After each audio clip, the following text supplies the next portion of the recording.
आइए अब नमः योगेश्वर की कथा सुन लो।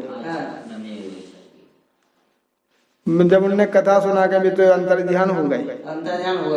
उनके बताए धर्मों का पालन करने लगे राजा निमि।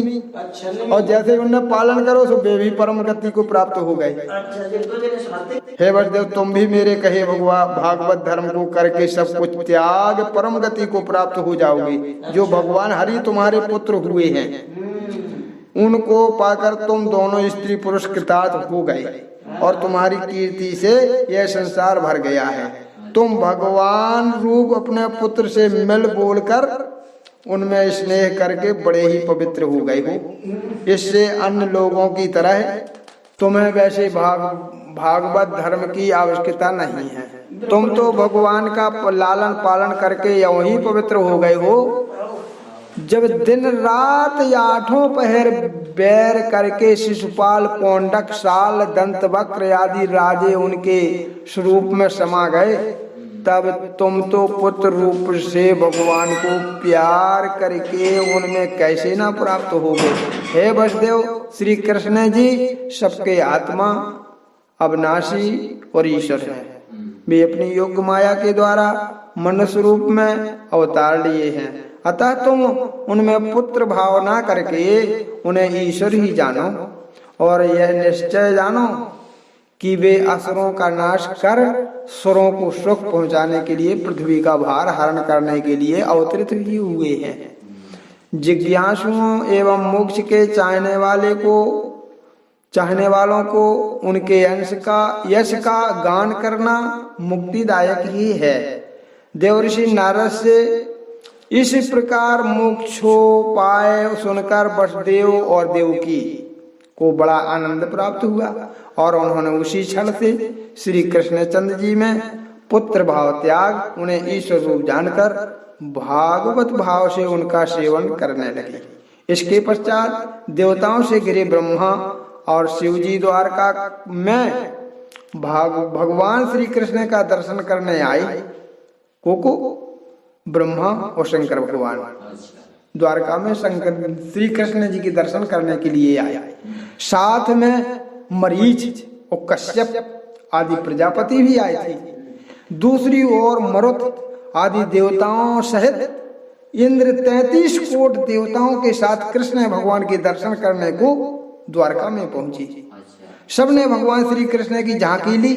फिर हाथ जोड़कर द्वारका में स्तुति करते हुए सब देवता कहने लगे, हे प्रभु, आप ही सबको कर्म बंधन से छुड़ाने वाले हैं।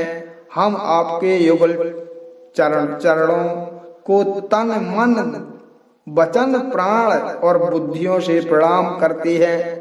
यह हमारे लिए बड़े सौभाग्य की बात है जो आप प्रभु का दर्शन हमें प्राप्त हुआ। परंतु आप ऐसे शक्तिशाली हैं कि इतना महान कर्तव्य पालन करते हुए भी सबसे पृथक रहते हैं और वे कर्म आप में लिप्त नहीं होते। आप राग द्वेष रहित अपनी आत्मा में रमते हैं, इसलिए सब कर्मों को करते हुए भी आप आत्माराम भगवान हैं। इसी से मुक्ति चाहने वाले नर आप नारायण का ध्यान, जप और कीर्तन करते हैं। आप सतोगुणी प्रभु के चरित्र को सुनने मात्र से जैसे शुद्धि प्राप्त होती है, वैसे ही वेद शास्त्र पढ़ने, दान, तप, कर्म और उपासना आदि करने से भी नहीं प्राप्त होती। इससे प्रकट होता है कि आपके कर्म ही कर्म कांड को फैलाने के लिए ही होते हैं और किसी दूसरे उद्देश्य से नहीं होते। जब आपके कर्मों में श्रद्धा करने मात्र से इस प्रकार की शुद्धता प्राप्त होती है, तब इस समय तो हम आपके समक्ष में उपस्थित ही हैं, श्री चरणों का प्रत्यक्ष दर्शन कर रहे हैं, फिर हमारी शुद्धि में क्या संदेह। अतः हे प्रभु, आप हमारे मन के मैल को भस्म कर उसमें लगी हुई विषय वासनाओं को नष्ट कर दें। आपका युगल चरण हमारे अंतःकरण को शुद्ध करे। हे विभो, लक्ष्मी कहती है, लक्ष्मी जी कहती हैं, जहां मैं रहती हूँ वहीं वासी हो जाने पर भी यह वनमाला को बड़े आदर से ग्रहण करते हैं, क्योंकि आप जानते हैं यह भक्तों की चढ़ाई हुई है और इसमें बड़ा प्रेम है। इससे प्रकट होता है आप अपने भक्तों को लक्ष्मी से भी बढ़कर अधिक मानते हैं। हे प्रभु, आपके युगल चरण बड़े ही पवित्र हैं, क्योंकि सब ईश्वर के साथ साथ आपके इन्हीं चरणों ने पृथ्वी को नाप लिया है और इन्हीं कमलवत चरणों से पाप नाशनी जगत को पवित्र करने वाली भागीरथी गंगा प्रकट की है। आपके ये कल्याण चरण हमारे हृदय को पवित्र करें, हमारे पापों को दूर करें। हे प्रभु, आपके इन्हीं चरणों में ब्रह्मा आदि देवता बैलों की तरह नाथे हुए बड़े पड़े हैं। अतएव आपके ये चरण कमल हमारा कल्याण करें। हे श्री कृष्ण जी, आप ही सारे संसार के नेता और अद्वितीय ईश्वर हैं। आप ही ब्रह्मा बनकर सृजते, विष्णु बनकर पालते और शिव बनकर नाश करते हैं। आप साक्षात काल और इंद्रियों के स्वामी तथा स्थावर जंगम सबके नियंता हैं। हे प्रभु, जब 16,108 स्त्रियां मिलकर भी आपको अपने हाव भाव और कटाक्षों से वश में ना कर सकें, तो निश्चय ही आप विषयों में लिप्त नहीं हैं।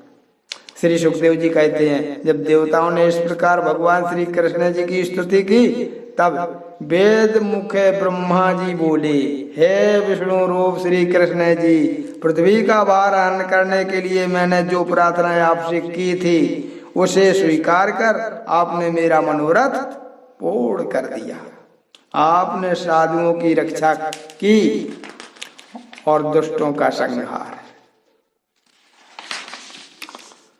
कर्म को स्थापना की। आपकी पाप नाशक कीर्ति से दिशाएं प्रकाशित हैं। इस कुल में जल लेकर, इस कुल में जल नहीं जन्म, इस कुल में जन्म लेकर आपने अपना अतुलनीय पराक्रम प्रदर्शित किया। आपकी परम पावनी कीर्ति का ईशोगान करके कलयुग के प्राणी सुनते हैं। कलयुग के प्राणी, कल जो भगवान आपने ये लीला की है, ये लीला तुम्हारी कलयुग में प्राणी बखान करेंगे और जो मन ध्यान से सुनेंगे प्राणी वो भवसागर से पार हो जाएंगे। हे ईश्वर, आपको यदि कुल में अवतार लिए 125 वर्ष हो गए। 125 वर्ष है, मैं बता दो ऐसा 125 वर्ष हो गए।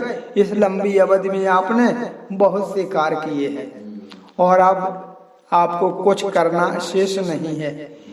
इधर अब इदकुल को ब्रह्म श्राप लग गया है, जिससे यह शीघ्र ही नष्ट हो जाएगा और आप इसे बचा नहीं सकते। हे वैकुंठनाथ, अब आपकी इच्छा हो तो वैकुंठ में चलिए और वहां हम देवताओं की रक्षा करिए। जब आकाश में खड़े हुए ब्रह्मा जी ने ऐसे कहा, तब श्री कृष्ण जी बोले कि हे ब्रह्मदेव, तुम जो कह रहे हो उसे मैंने पहले ही विचार चुका। ये मैं पहले ही विचार चुका हूँ। तुम्हारे सब कार्यों को मैं पूर्ण भी कर चुका हूँ। पृथ्वी का भार भी मैंने दूर कर दिया। मैंने ही मद से भरे हुए यादवों को ब्राह्मण से श्राप दिलवाया और पुनः जैसे मर्यादा समुद्र को रोक लेती है वैसे ही रोक भी रखा है। किंतु जब तक ये उद्धट यादव अपनी अहमता का पूरा दंड फल ना पाले, तब तक इनके बिना संहार कराए ही मैं यहाँ से कैसे चलूं? मैं इनका अंत कराकर ही वैकुंठ को जाऊंगा और आने लगूंगा। तब तुम्हारे लोक से ही होकर अपने स्थान को जाऊंगा। हे परीक्षित, जब भगवान श्री कृष्ण जी ने ऐसे कहा, तब ब्रह्मा जी उन्हें बारंबार नमस्कार करके देवताओं के साथ अपने लोक को चले गए। पश्चात द्वारका में नित्य नए उत्पात होने लगे। तब उन उत्पातों को देखकर एक दिन श्री कृष्ण जी ने सब यादवों को बुलाकर उनमें जो ये दो वयोवृद्ध थे उनसे कहा कि हे वृद्धजनों, यह जो तुम्हारी नगरी में उत्पात हो रहा है वह ब्राह्मण के श्राप का परिणाम है। यादव वंश को ब्राह्मण ने घोर श्राप दे दिया है। अब यहाँ रहकर इससे कोई बच नहीं सकता। जिसे बचने की इच्छा हो वह द्वारका छोड़ दी जाए। अब हम कोई भी यहाँ नहीं रह सकती, अतः आज ही हम सब प्रभात क्षेत्र को चले, क्योंकि जब चंद्रमा को दक्ष ने श्राप दिया था तो उसे क्षय का रोग हो गया था और उसको छुटकारा पाने के लिए वह उसी प्रभात क्षेत्र में गया था। इससे हम लोग भी प्रभात क्षेत्र में ही चलकर देवता और पितरों का तर्पण कर ब्राह्मणों पंडितों को भोजन करावें और विद्वानों को दान दें, क्योंकि विद्वानों को दान देने से मनुष्य के सब दुख दूर छूट जाते हैं। श्री कृष्ण जी के इस कथन को सुनकर सब यादव प्रभात क्षेत्र चलने को तैयारी करने लगे। तब उद्धव जी एकांत में श्री कृष्ण से मिलकर बोले कि हे भगवान, मुझे ऐसा जान पड़ता है कि अब आप सब यादवों का संहार कराकर शीघ्र ही परम धाम को जाना चाहते हैं, क्योंकि समर्थ होकर ब्राह्मणों के श्राप से यदुकुल को बचाना नहीं चाहती। परंतु हे नाथ, मुझे तो एक आपके ही चरणों का भरोसा है। मैं आपके इन चरणों का वियोग एक क्षण के लिए भी सहन नहीं कर सकता, अतः मुझे भी अपने साथ ले लीजिए। बोलिए गोविंद भगवान की जय।